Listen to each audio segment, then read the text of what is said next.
జగన్ సభలకు జనం రాకుండా చేయాలనేది ప్రభుత్వ కుట్ర అన్నారు మాజీ ఎమ్మెల్యే మల్లాది విష్ణు. అధికారం శాశ్వతం కాదని గుర్తుపెట్టుకోవాలని అన్నారు.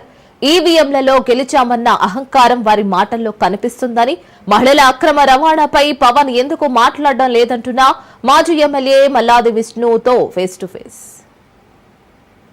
మాజీ ఎమ్మెల్యే మల్లాది విష్ణు ఉన్నారు, సీనియర్ నేత. సార్, ఏంటి ఈరోజు సమావేశం గల కారణం?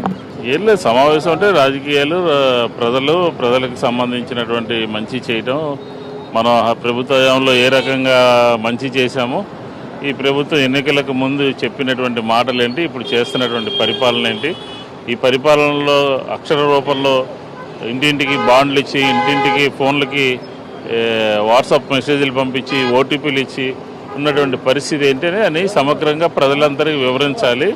మన ప్రభుత్వ హయాంలో జరిగినటువంటి మంచి ఏంటి, ఈ ప్రభుత్వ హయాంలో మంచి చేస్తాము అని చెప్పకుండా జరిగినటువంటి మోసం ఏంటనే విషయాల మీద సుదీర్ఘంగా చర్చించడం జరిగింది.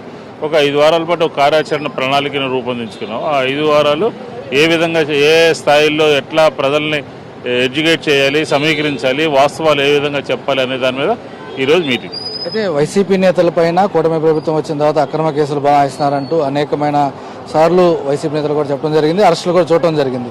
ఏ రకంగా దీని మీద ఏమైనా చర్చ జరిగిందా?